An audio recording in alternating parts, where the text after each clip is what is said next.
England in Boxborough, Massachusetts. We're going to do a quick interview with Ted. Yes.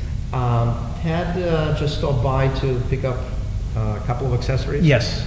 For his 2016 M70 that he picked up a couple of weeks ago, a week ago? This Saturday. This Saturday, yes. And prior to that, Ted he purchased 2011 Ural T. Yes. And you had it for 6-7 years. Yep, 7 years, yeah. Yes. Yeah.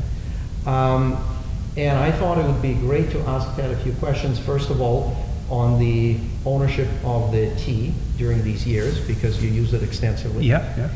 And then, of course, we will ask some questions on the comparison between the T and the M70, which is a retro platform. So, Ted, can you tell us a little bit about your experience with the T that you had for quite a few years? Sure, Dimitri. I never had a sidecar until a friend of mine bought one, let me try it out, and then I said, I got to get one of these to ride the kids around in. So I came up here and bought it in end of 2011. It was bulletproof. I had 0 issues with it. Anytime I needed service done, you guys were great. I really truly feel that the service is excellent. When I transferred, my wife and I think we put, 12 or 13,000 kilometers on the bike, and we absolutely loved it. We've been all over New England, discovered roads we never knew. I wanted to trade the T in, even though I liked how it handled, because I wanted to go to a more upgraded platform. I didn't want to deal with carburetors anymore. I wanted to get the disc brakes that the new Urals had. And the year-end deal was great, so I took advantage of it. The Ural T handled great. I love the way it handled. It was a great bike, but comparing it to the M70 is, to me, feels much more like a performance bike. It grips the road much better than the T. It's not quite as springy as you're going around corners because of the lower suspension. Also, the gearing, the improved gearing, the higher gearing that you mentioned, is the biggest difference I noticed. I used to find on the T between 3rd and 4th gear, I was always either too high or too low in the gearing. Now it's spot on. I don't feel that the engine's being overtaxed or undertaxed going around corners, up hills, or on the highway. I love that thing. I forget about my T very quickly, and now I'm M70. I think it's the most attractive bike they have, and I think if you're not going off-road and you're really into motorcycles, I've got a garage full of them, this would be the last bike I'd get rid of.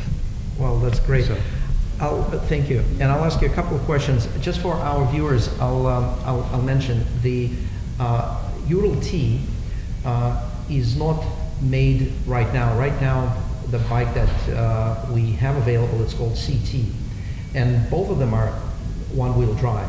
The T is basically like a patrol or gear up. It does not have two-wheel drive. It's one-wheel drive, but it's the same geometry. So you can definitely, for those of you that have patrols or gear ups, what Ted is describing as far as handling of that bike versus the M70 or retro, that would apply. The CT, on the other hand, is somewhere in between because it shares the same suspension for the motorcycle, but the sidecar is lower to the ground.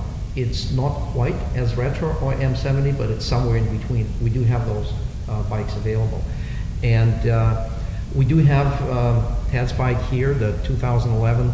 It's a great bike. You've done a great job maintaining it. Yeah, no, Ted went through it, and with just a few little things, it's a great bike. So we do have it available. We do have some other pre-owned bikes. And with M70, which is a retro platform, for our viewers, what is your, again, if you were to describe the feel of handling versus the T?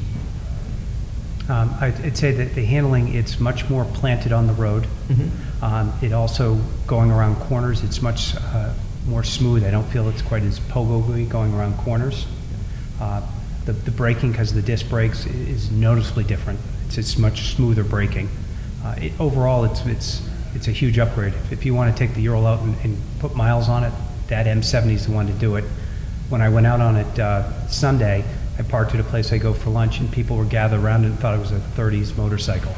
It's literally gorgeous, drop dead gorgeous. Well, thank you. Thank you for your time today, and we obviously wish you good luck with your riding, and thank you for your business. All right, yeah, absolutely, love the place, so very happy.